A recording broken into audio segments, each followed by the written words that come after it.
Hey guys, what's going on? Banana156 here with another video. Remember to subscribe, like, comment, do all that stuff. I do read all comments, so make sure to leave one. And if you dislike the video, leave a dislike. And if you disagree with anything I say, leave a comment and we can talk about it there.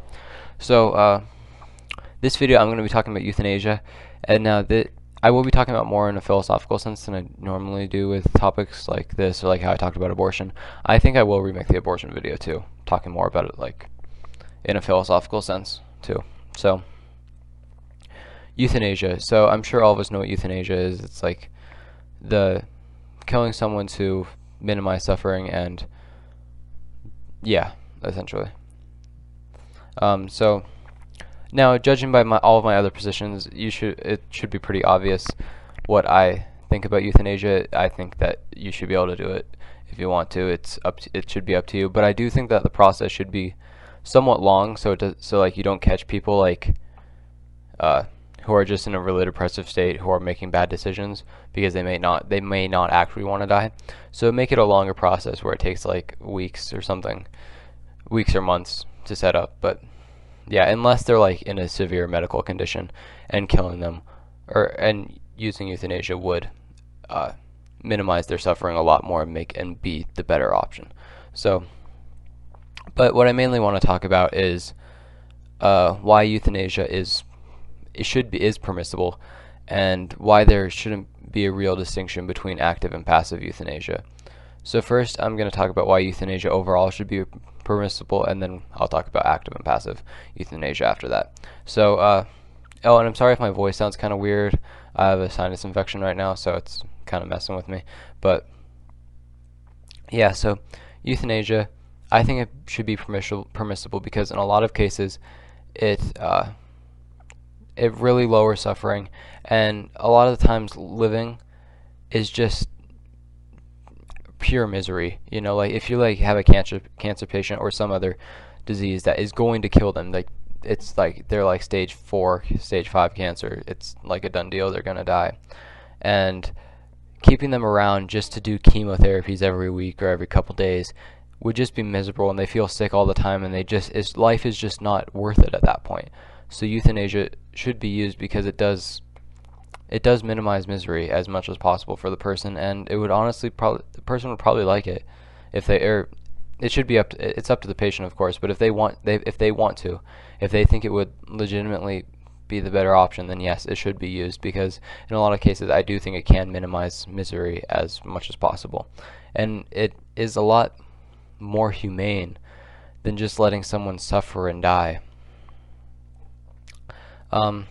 So yeah, and everyone should be able to do it, or everyone should be able to, you should be able to do it. Like I'm a libertarian socialist. I want people to be able to do whatever they want, essentially. I'm an anarchist in the long term, so yeah, I want people to be able to do whatever they want because freedom, good.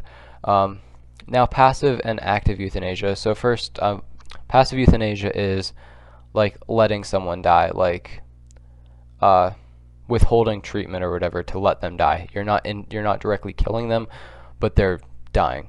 And active euthanasia is like giving them the lethal injection or something like that. Like, you know, like your act is killing them. That's like the distinction. But I don't think there's a meaningful enough distinction to consider them different. And a lot of times passive euthanasia is worse than active euthanasia. And now if we look at this argument, so the argument that I'm going to make is, so first of all, passive euthanasia, the most common ways of doing it are like withholding treatment, or just stop eating or stop drinking. Those are the most common ways to do it. And now I do know that dying of dehydration, like not drinking water anymore, I know from my grandmother that she thought she was fine, and it wasn't very painful for her at all, and that's actually one of the more preferable ways to go if you were to use euthanasia. But other ways of passive euthanasia are not as good to go. A lot of them can entail a lot of suffering, can just be overall less humane than just getting it over with quickly. And that's the main argument for why active euthanasia is sometimes more permissible than passive euthanasia, and there should be no real distinction. And now, from the utilitarian standpoint, which is a consequentialist essentially, both you are killing them. Both actions, you are killing them. So I'm going to give an example here real quick. So imagine, like, John has a cousin, and if the cousin dies, he gets some huge amount of money in the will or something. So the cousin's having a bath, and John goes up and drowns the child. That is killing them. But what if Smith, say he has the same motive, same reasons, and when he goes up to drown the child already hit his head and is already in the water and is already going to die, and Smith just stands there and watches him die. There is no distinction between their actions, between letting them die or killing the kid. It's the exact same thing. Exact same thing happens at the end, and both are equally not permissible. Now you may interpret that argument as saying euthanasia is not permissible, which is not what I'm saying, but I'm saying that there's no real distinction between killing and letting die, because you withholding action, or you withholding treatment, or you withholding water or food is still killing them. Like, letting die and killing are still the same thing. The patient still dies either way. And yeah, so that's why I think there should be no distinction between passive and active euthanasia. But why is there a distinction between passive and active euthanasia? I think that's mainly because passive, there's technically no direct action that kills the patient, which makes it sound better. And also, when you give them the lethal injection, you are killing them, which in a lot of cases in, like, news, killing, like, when there are murders or killings, it's a lot worse than like a letting die case. And that's why I think the general public has there's more like, that people are more likely to be okay with passive euthanasia than active euthanasia, because a lot of times killing is thought of as being really, really bad, and letting die is thought to be better than killing, essentially, because a lot of the times when you read cases of killing, it's a lot worse than cases of letting die. So yeah, and lastly, I just want to reiterate the point on euthanasia.